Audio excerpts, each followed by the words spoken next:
በዚህ ቪዲዮ ዓለማችን ላይ በጣም ጠቃሚ ከሆኑ የፊዚክስ ሐሳቦች ውስጥ አንዱ የሆነውን ኤሌክትሮማግኔቲዝምን እናያለን። በዋነኝነት እንዴት እንደሚሰራ፣ ዓለማችን ላይ እንዴት እንደምንጠቀምበትና እንደ ፋራዴይስ ሎ እና ማክስዌልስ ኢኩዌሽን ያሉ ነገሮችን እናያለን። ፎሎ ካላረጋችሁ ፎሎ አድርጉ፣ እንዲሁም ደግሞ ላይክ እና ሼር አድርጉ። ከቤዚክ ሐሳቡ ስንነሳ በምትመለከቱት መልኩ አንድ የተጠቀለለ የኤሌክትሪክ ገመድ አለን እንበል። ይህንን የኤሌክትሪክ ኮይል ከባትሪ ጋር ብታያይዙት በዙሪያው ማግኔቲክ ፊልድን የሚፈጥር ይሆናል። በተቃራኒው ደግሞ አንድ ባር ማግኔት አምጥታችሁ ወደዚህ ኤሌክትሪክ ኮይል ብታስጠጉትና ብታንቀሳቀሱት ኢኤምኤፍ ወይንም ደግሞ ኤሌክትሪክ ፊልድን ኢንዲዩስ የሚያደርግ ይሆናል። ሳታቋርጡም ይሄንን ማግኔት ብታንቀሳቀሱት የማያቋርጥ ኤሌክትሪክን የምታገኙ ይሆናል። በምትመለከቱት መልኩ ማብራት ትችላላችሁ ማለት ነው። ይሄ ነገር እንዴት እንደሚፈጠር ፋራዴይስ ሎ በተባለ ህግ ይገለጻል። በአጭሩ የሚቀያየር ወይንም ደግሞ ቼንጂንግ ማግኔቲክ ፊልድ ኤሌክትሪክ ፊልድን ይፈጥራል ማለት ነው። ይሄም በሚቀያየረው ማግኔቲክ ፊልድ አማካኝነት የሚፈጠረው ኤሌክትሮሞቲቭ ፎርስ የተባለ ፎርስ ፓይ በምትባል የግሪክ ሌተር ሪፕሬዘንት የሚደረግ ማግኔቲክ ፍለክስ ከተባለ ኳንቲቲ የሚቀየርበት ሬት ጋር እኩል ነው ይለናል።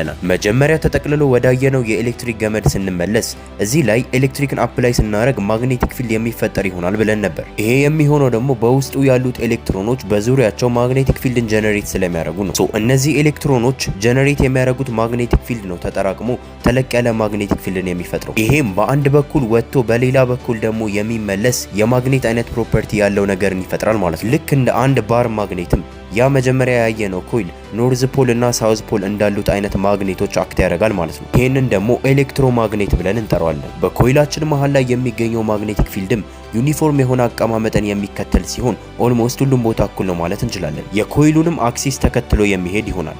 አንድ ኤሌክትሮን እና ፕሮቶንን ደግሞ አምጥተን እዚህ ማግኔቲክ ፊልድ ውስጥ ብንከታቸው ሰርኩላር የሆነ ትራጀክተሪን ተከትለው የሚሽከረከሩ ይሆናል። ነገር ግን ሰርኩላር ትራጀክተሪን ቢከተሉ እንኳን ወደ ተለያየ አቅጣጫ የሚሽከረከሩ ይሆናል፣ ምክንያቱም ሳይናቸው ተቃራኒ ስለሆነ ማለት ነው። እንደ ኤሌክትሮን አይነት ፓርቲክሎች ኤሌክትሮን ስፒን የተባለ የኳንተም ፕሮፐርቲ አላቸው። ኤሌክትሮን ስፒንም በአጭሩ ፓርቲክሉ በራሱ ላይ ወይንም ደግሞ በራሱ አክሲስ ላይ የሚሽከረከረበት ፕሮፐርቲ ነው ብለን መጥቀስ እንችላለን። በሚሽከረከረበት ጊዜም ኤሌክትሪክ ከረንትን ፕሮዲውስ የሚያደርግ ሲሆን ይህም ኤሌክትሪክ ከረንት ደግሞ ቅድም እንዳየነው ኮይል ማግኔቲክ ፊልድን ጀነሬት የሚያደርግ ይሆናል ማለት ነው። ይህንን ደግሞ አጠራቅመን በብዙ መልኩ ስናየው የተለያዩ ትላልቅ ማግኔቲክ ሰብስታንሶችን የምናገኝ ይሆናል ማለት ነው።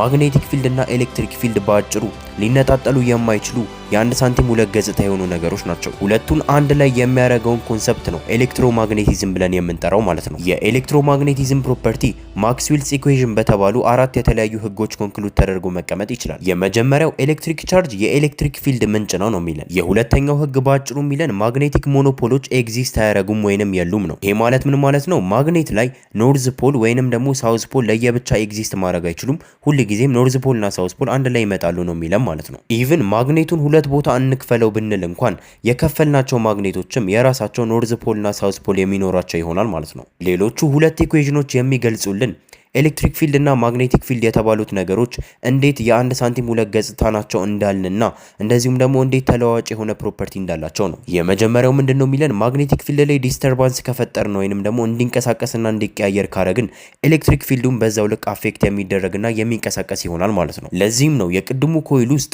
ያንን ማግኔት በመታንቀሳቀሱበት ጊዜ ኤሌክትሪክ ፊልዱን የሚቀያየረው ማለት ነው። ይሄም የሚሆነው ደግሞ ኤሌክትሮኖቹን እንቅስቃሴው ስለሚከታቸው ነው። ይሄንን ሲቹዌሽንም ነው ኤሌክትሮማግኔቲክ ኢንዳክሽን ብለን የምንጠራው ማለት ነው። አሁን ከዚህ የምናገኘውን ኤሌክትሪክ ደግሞ ለተለያዩ ጥቅሞች መጠቀም እንችላለን ማለት ነው።